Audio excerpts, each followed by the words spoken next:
Hello students, good morning. कैसे हैं आप सभी लोग? आई होप आप लोग बहुत अच्छे होंगे।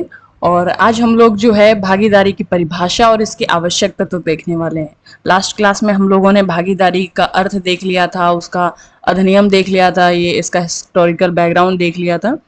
तो चलिए स्टार्ट करते हैं हम लोग इसकी डेफिनेशन, क्योंकि आपके एग्जाम में ये शॉर्ट में आ जाता है क्वेश्चन कि भागीदारी को परिभाषित करिए, या फिर अलग से एक शॉर्ट क्वेश्चन पूछ लिया जाता है कि भागीदारी के क्या आवश्यक तत्व हैं। और जैसा कि आपको पता ही लॉन्ग के पर्सपेक्टिव से तो बहुत ही ज्यादा इंपॉर्टेंट है। ओके, तो चलिए स्टार्ट करते हैं वीडियो। तो सबसे पहले देखते हैं भागीदारी की परिभाषा क्या है। तो आपका भारतीय भागीदारी अधिनियम 1932 का अध्याय 2 और धारा 4 से लेकर के 8 तक में भागीदारी की परिभाषा और प्रकृति के प्रावधान दिए गए हैं। ये आप लोग याद रखना, अगर एग्जाम ऑब्जेक्टिव होता है कोई तो उसमें भी पूछे जा सकते हैं क्वेश्चन ऐसे कि भारतीय भागीदारी अधिनियम के किस अध्याय में प्रकृति और परिभाषा से संबंधित प्रावधान दिए गए। ठीक है, या फिर आपसे ऐसे पूछ लिया जाए कि भागीदारी की परिभाषा किस धारा में दी गई है, तो याद रखना आपका धारा 4 में जो है भागीदारी की परिभाषा दी गई है। ठीक है, तो अब क्या परिभाषा दी गई है इसको अच्छे से समझ लेते हैं। अगर ये आपको समझ में आ गई इसकी डेफिनेशन, तो जितने भी आगे डेफिनेशन या जो भी कॉन्सेप्ट पढ़ेंगे हम लोगों को सब कुछ समझ में आ जाएगा। तो डेफिनेशन क्या है कि भागीदारी उन व्यक्तियों के बीच का संबंध है। ठीक है, भागीदारी आपका क्या है? उन व्यक्तियों के बीच का संबंध है जिन्होंने किसी ऐसे कारोबार के लाभों में अंश पाने का करार कर लिया है। ठीक है, अब यहां पर ये वर्ड आप लोग याद रखना, करार कर लिया है। और किसमें करार कर लिया है? कारोबार के लाभ में अंश पाने का करार कर लिया है। ठीक है, जो उन सब के द्वारा, ठीक है, या उनमें से किन्हीं या किसी के द्वारा, ठीक है, यानी उनमें से कोई एक या एक साथ सारे, जो उन सब की ओर से कार्य कर रहा है, चलाया जाता है। ठीक है, अब एक बार फिर से डेफिनेशन इसकी रिपीट करते हैं, आपको और अच्छे से क्लियर हो जाएगा कि भागीदारी उन व्यक्तियों के बीच का संबंध है जिन्होंने किसी ऐसे कारोबार के लाभों में अंश पाने का करार कर लिया है, जो उन सब के द्वारा या उनमें से किन्हीं या किसी के द्वारा, जो उन सब की ओर से कार्य कर रहा है, चलाया जाता है। अर्थात भागीदारी व्यवसायिक संगठन का एक सह व्यक्तियों का पारस्परिक संबंध है जिसमें लाभ कमाने के उद्देश्य से एक व्यवसायिक उद्यम का गठन किया जाता है। जो व्यक्ति एक साथ मिलकर व्यवसाय करते हैं उनको व्यक्तिगत रूप में भागीदार और सामूहिक रूप में फर्म कहा जाता है। जिस नाम से कारोबार चलाया जाता है वो फर्म का नाम कहलाता है। ठीक है, जिस नाम से कारोबार चलाया जाता है वो फर्म का नाम कहलाता है। याद रखना आप लोग, व्यक्तिगत रूप से उनको भागीदार कहा जाएगा और सामूहिक रूप से उसको फर्म कहा जाता है। ठीक है, क्लियर हो गई डेफिनेशन? अब एक एक करके आराम से धीरे धीरे समझते चलते हैं। अब यहाँ पर कुछ महत्वपूर्ण डेफिनेशन दी गई हैं। अगर आपका लॉन्ग क्वेश्चन पूछा जाता है तो उसमें, क्योंकि हमको थोड़ा एक्सप्लेन में लिखना होता है, तो आप ये 3 डेफिनेशन है, इनमें से कोई 2 डेफिनेशन मेंशन कर देना। अब इनकी डेफिनेशन हमें एज इट इज लिखनी होती है, इसलिए थोड़ा सा अच्छे से आप लोग ध्यान से समझिएगा। यहाँ पर पहली डेफिनेशन है अमेरिकी विधि शास्त्री पोलक की। पोलक क्या कह रहे हैं? बहुत ही आसान डेफिनेशन है।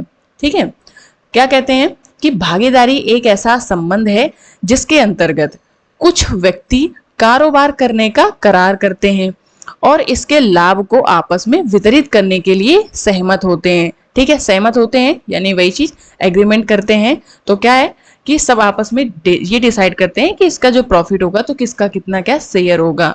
ओके, और यही वो चीज है जो भागीदारी और संयुक्त हिंदू परिवार को अलग करता है। यानी जो संयुक्त हिंदू परिवार में जो बिजनेस होते हैं उसमें और भागीदारी में आपका डिफरेंस भी पूछा जाता है। क्योंकि क्या होता है, संयुक्त हिंदू परिवार में जो व्यक्ति होते हैं तो वो क्योंकि एक ही फैमिली से हैं, अब एक दूसरे से संबंध मतलब रिश्ते हैं आपस में, कोई भाई भाई मिलकर के बिजनेस कर रहे हैं, कभी पति पत्नी मिलकर के बिजनेस कर रहे हैं, कभी पिता भी हैं उसमें और भाई बहन, मतलब सभी लोग कर रहे हैं। तो वो क्या है, जन्म से उनके रिश्ते होते हैं और एक साथ काम करते हैं। लेकिन इसमें क्या होता है कि जो व्यक्ति हैं वो सहमति से अलग अलग होते हैं सारे, और क्योंकि उनका उद्देश्य एक होता है बिजनेस से प्रॉफिट कमाना, तो इसलिए आपस में सहमत होकर के इसका करार करते हैं कि किसका कितना क्या प्रॉफिट होगा।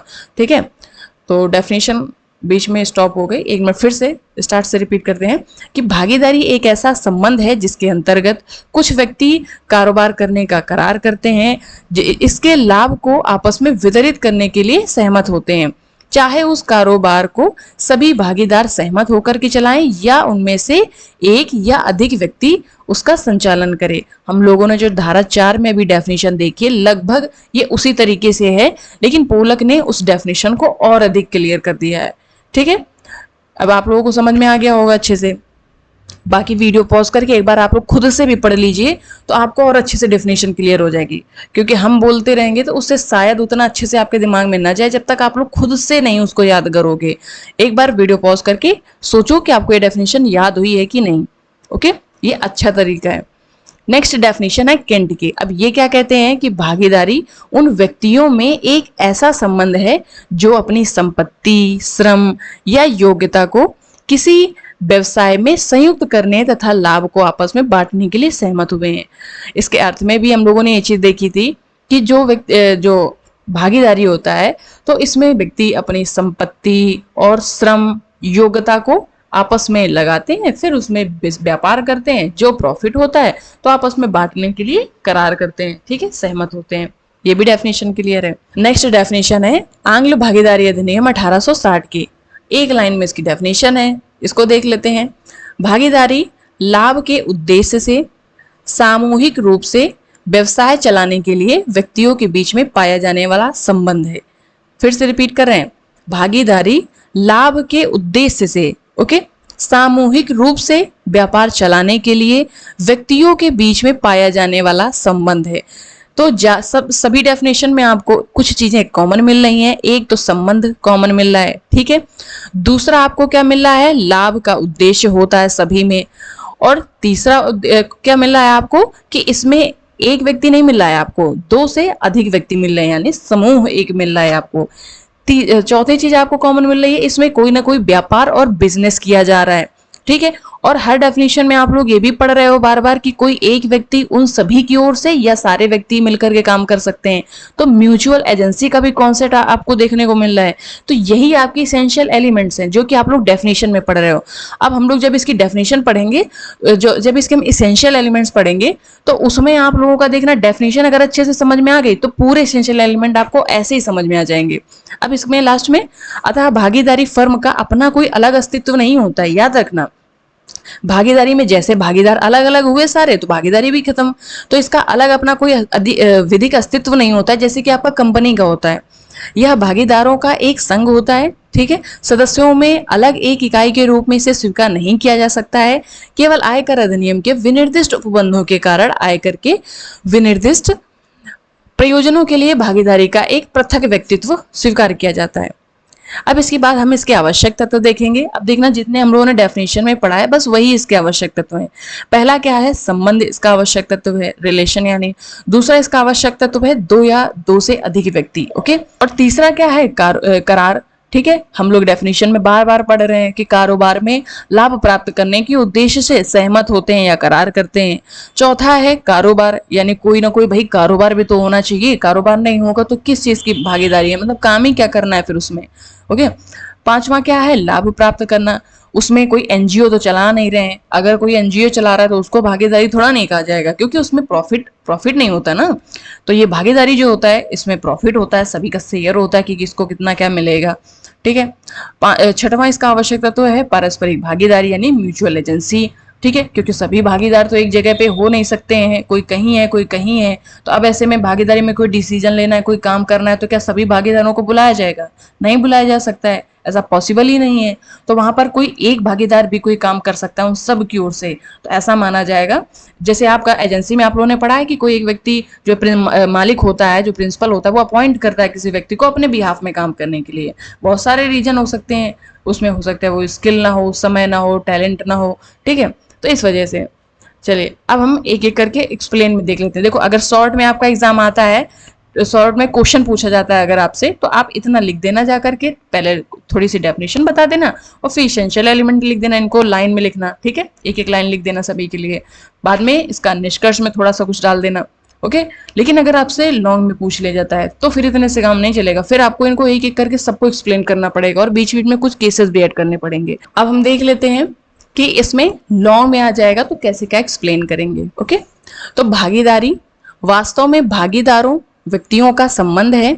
व्यक्ति पारस्परिक न्यास जो कि ईमानदारी और सच्चाई को इंगित करता है, और विश्वास जो कारोबार करने की क्षमता को इंगित करता है। ठीक है, यानी पारस्परिक न्यास और विश्वास द्वारा संबंधित होता है इनका संबंध। ठीक है, यदि इस न्यास और विश्वास को धक्का पहुंचता है, यानी कोई चीटिंग करता है, फ्रॉड करता है, तब व्यक्तियों के बीच का ये जो संबंध होता है वो टूट जाता है, जिसके परिणाम स्वरूप भागीदारी ही समाप्त हो जाती है, टूट जाती है। इसलिए भागीदारों की संख्या पर सदैव परिसीमा है, अर्थात बैंकिंग कारोबार के लिए कम से कम 10 और गैर बैंकिंग कारोबार के लिए 20। अब इसके बाद दूसरा आवश्यक तत्व है भागीदारी के लिए 2 या 2 से अधिक व्यक्ति। भागीदारी होने के लिए जरूरी है कि कम से कम 2 व्यक्ति हो, और अधिकतम कितने भी हो सकते हैं, लेकिन 50 से ज्यादा नहीं होंगे। ठीक है, तो इसमें क्या लिखेंगे कि भागीदारी के निर्माण के लिए कम से कम 2 व्यक्ति होने आवश्यक हैं। ओके, क्योंकि अकेला एक व्यक्ति भागीदारी का व्यापार कैसे कर सकता है। भागीदारी के अधिकतम संख्या के बारे में भागीदारी अधिनियम में कोई उपबंध नहीं मिलता है। ठीक है, याद रखना आप लोग ये चीज, ये ऑब्जेक्टिव के पर्सपेक्टिव से भी इंपॉर्टेंट है। परंतु कंपनी अधिनियम जो 2013 का कानून है, उसमें जो है इस संबंध में कुछ उपबंध मिलते हैं। कंपनी अधिनियम की धारा 464 के अनुसार भागीदारी की दशा में सदस्यों की संख्या 50 कर दी गई है। ठीक है, यदि इससे अधिक हो जाती है तो इसे कंपनी अधिनियम के अंतर्गत कंपनी के रूप में पंजीकृत कराना आवश्यक है, अन्यथा वह अवैध संगठन माना जाएगा। याद रखना आप लोग कि अगर 50 से अधिक संख्या हो जाती है भागीदारी में तो फिर उसको कंपनी अधिनियम के अंतर्गत उसको रजिस्टर्ड करवाना पड़ेगा। ठीक है, अब एक केस है आपका हुसैन कासिम बनाम आयकर आयुक्त का केस है। यह आपका 1941 का केस है। इस केस में कहा गया कि भागीदारी फर्म एक विधिक व्यक्ति नहीं है। जैसे कंपनी होता है वैसे ही भागीदारी फर्म एक विधिक व्यक्ति नहीं है, इसका कोई पृथक अस्तित्व नहीं होता है। तीसरा और मोस्ट इंपॉर्टेंट इसका एसेंशियल एलिमेंट है कि करार होना चाहिए। ठीक है, कोई ना कोई उनके बीच में करार होना चाहिए। ठीक है, और ये करार अभिव्यक्त भी हो सकता है, विवेचित भी हो सकता है। ठीक है, बिना करार के अगर कोई डिस्प्यूट होगा, कोई मामला हो गया, ठीक है, तो कैसे डिसाइड किया जाएगा कि किसकी क्या रिस्पॉन्सिबिलिटी थी, किसकी क्या ड्यूटीज थी, किसका क्या शेयर था, तो उसमें करार एग्रीमेंट भी तो होना चाहिए। तो अब इसमें क्या लिखेंगे कि भागीदारी 2 या 2 से अधिक व्यक्तियों के बीच का संबंध है जो कि करार द्वारा सर्जित होता है। किसके द्वारा सर्जित होता है? करार के द्वारा। अब इसमें धारा 4 में क्या लिखा है? धारा 4 से स्पष्ट होता है कि भागीदारी ऐसे व्यक्तियों के बीच का संबंध है जिन्होंने किसी कारोबार के लाभ में अंश प्राप्त करने का करार किया था। 4 में हम लोगों ने डेफिनेशन पढ़ी थी भागीदारी की, उसमें लिखा था कि जो है भागीदार कारोबार के लाभ में अंश प्राप्त करने का करार करते हैं। ठीक है, इसके बाद धारा 5 जो है इसमें क्या लिखा हुआ है कि भागीदारी संबंध संविदा से उद्भूत होता है, ना कि परिस्थिति से। ये धारा 5 आपकी इस संबंध में बहुत ज्यादा इंपॉर्टेंट है। क्या होता है कि ये जो आपका भागीदारी का जो भागीदार होते हैं उनके बीच में जो संबंध उत्पन्न होता है तो ये आपका संविदा से उत्पन्न होता है, जबकि ज्वाइंट फैमिली में ऐसा नहीं होता है। उनमें क्या होता है कि जैसे कोई बच्चा जन्म से पैदा होता है तो वो किसी का भाई होता है, किसी का बहन होता है। जैसे कि विवाह में पति और पत्नी आपस में मिलकर के अगर कोई पार्टनरशिप में कोई व्यापार कर रहे हैं तो वो भी क्योंकि पति पत्नी है आपस में एक दूसरे का सहयोग कर रहे हैं तो वो कोई एग्रीमेंट नहीं माना जाएगा, ना ही कोई कॉन्ट्रैक्ट माना जाएगा। ठीक है, उनके जो संबंध होंगे तो किसी के विवाह से उत्पन्न हो रहे हैं संबंध, किसी के जन्म से उत्पन्न हो रहे हैं। लेकिन भागीदारी आपका जो है इसमें भागीदारों का संबंध संविदा से उत्पन्न होता है। ठीक है, करार से उत्पन्न होता है। विशेष करके हिंदू अविभक्त कुटुंब के सदस्य जो उस हैसियत में कौटुंबिक कारोबार चलाते हैं या बर्मी बौद्ध पति पत्नी जो उस हैसियत में कारोबार चलाते हैं, ऐसे कारोबार में भागीदार नहीं हुए। ठीक है, ये जो है इनको भागीदार नहीं कहा जाता है। इसलिए भागीदारी की संविदा को वैध संविदा के आवश्यक तत्वों को पूरा करना चाहिए, जिसे संविदा अधिनियम की धारा 10 के अंतर्गत दिया है। धारा 10 के अंतर्गत जो संविदा के आवश्यक तत्व दिए गए हैं कि ये कंडीशन होनी चाहिए अगर एग्रीमेंट कोई करना चाहता है या संविदा करना चाहता है, वरना फिर वो संविदा जो है शून्य हो जाएगी या अवैध मानी जाएगी। धारा 10 के अगर आपको याद हो कि कौन कौन सी वो शर्तें थी, पहला था कि पक्षकारों की जो है स्वतंत्र सहमति होनी चाहिए, पक्षकार सक्षम होने चाहिए संविदा करने के लिए, कोई पागल या अवयस्क ना हो। और उसके बाद था कि जो प्रतिफल है वो विधिपूर्ण होना चाहिए।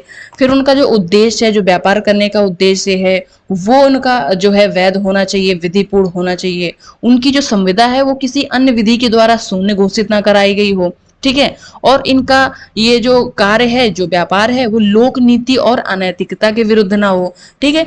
तो मतलब अनैतिक ना हो, ठीक है, और ना ही वो लोक नीति के विरुद्ध हो। तो ये इसके आवश्यक तत्व थे एक वैध पूर्ण संविदा के, ठीक है। और यही सारी शर्तें पूरा करना जरूरी यहाँ भागीदारी में भी है। ओके, अब यहाँ पर एक केस है डिप्टी कमिश्नर सेल्स टैक्स का। इस केस में उच्चतम न्यायालय के द्वारा ये निर्णय दिया जाता है कि भागीदारों का संबंध उनके मध्य करार पर आधारित होता है। अतः भागीदारी तथा फर्म का आधार भागीदारी करार है।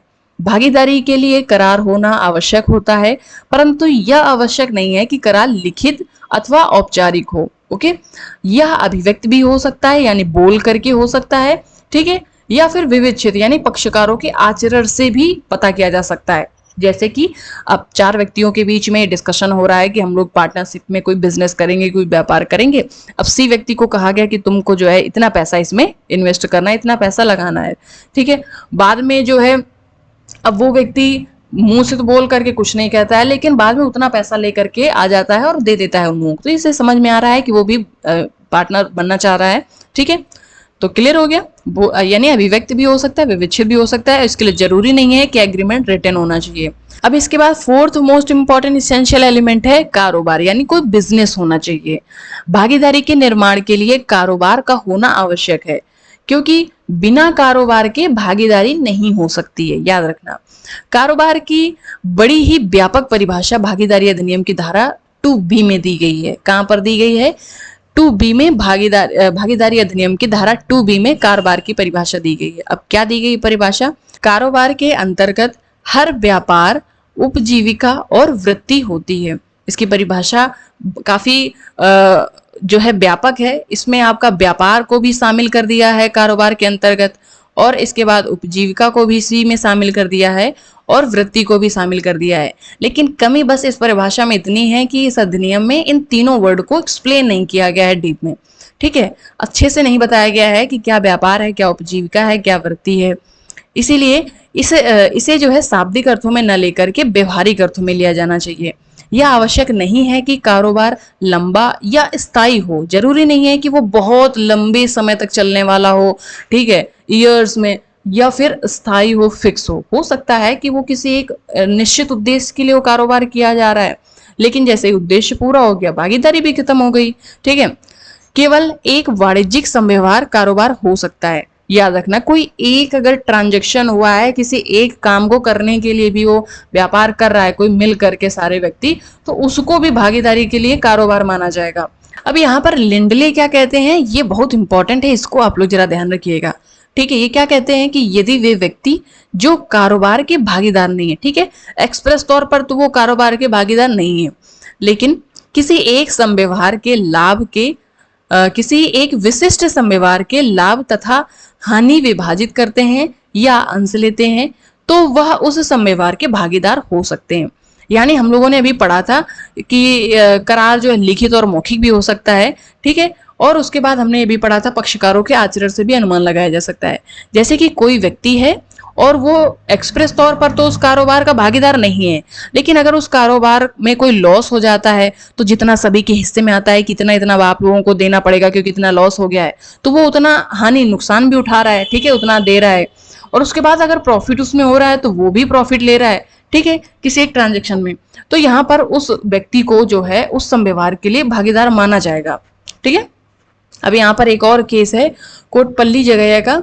इस केस में क्या होता है कि लिंडले के द्वारा जो अभी जो बात कही गई उसी को स्पष्ट करते हुए आंध्र प्रदेश उच्च न्यायालय ने इस निर्णय में अपना विचार दिया है। उन्होंने कहा है कि इस प्रकार परीक्षण यह है कि क्या कोई कार्यकलाप यानी कोई एक्टिविटी जिसे उस संव्यवहार के लिए कारोबार कहा जा सकता है, यह आवश्यक नहीं है कि एक से अधिक संव्यवहार हो। वही लिंडले कह रहे थे कि किसी एक ट्रांजैक्शन में भी अगर कोई व्यक्ति लाभ और हानि को वहन कर रहा है तो उस व्यक्ति को उसका भागीदार माना जाएगा उस एक संव्यवहार के लिए, ठीक है, और उस एक समव्यवहार को भी कारोबार माना जाएगा, याद रखना। तो वही चीज इसमें न्यायालय ने भी कही है कि जरूरी नहीं है कि एक से अधिक समव्यवहार हो, ठीक है, या काफी है कि एक समव्यवहार दो या दो से अधिक व्यक्तियों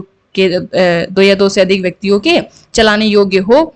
अतः सरकार के साथ केवल एक संविदा भागीदारी का विषय वस्तु हो सकती है, ठीक है। हो सकता है कि कोई एक ही काम या कोई एक ही ट्रांजैक्शन करने के लिए दो या दो से अधिक व्यक्ति जो है इकट्ठा हुए, सहमत हुए कारोबार करने के लिए, तो उसको भी भागीदारी कहा जा सकता है, या भागीदारी के उद्देश्य के लिए उसको कारोबार माना जा सकता है, उस एक समव्यवहार को भी, ठीक है। क्लियर हो गया। पांचवा हमारा इंपॉर्टेंट एसेंशियल एलिमेंट क्या है? लाभांश प्राप्त करना। अभी हम लोग उतनी देर से हर डेफिनेशन में यही सेम चीज पढ़ रहे हैं, ठीक है, लेकिन अब हमको एग्जाम में लिखना है, इसलिए इसको देख लें कि हम कैसे इसको एक्सप्लेन करेंगे, क्योंकि वहां पे आपके माइंड में वर्ड्स नहीं आएंगे, ठीक है। पता तो होता है हर चीज, लेकिन क्योंकि हमको लिखना भी है, उसको 6-7 लाइन में लिखना है, तो फिर कुछ पता भी होना चाहिए।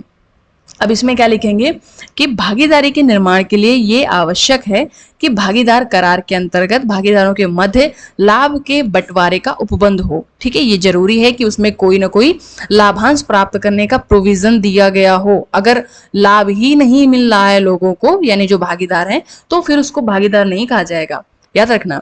कारोबार से प्राप्त लाभ को भागीदारों के मध्य बांटने की व्यवस्था होना भागीदारी के निर्माण के लिए आवश्यक है। ओके, लाभ से तात्पर्य शुद्ध लाभ यानी नेट प्रॉफिट से है।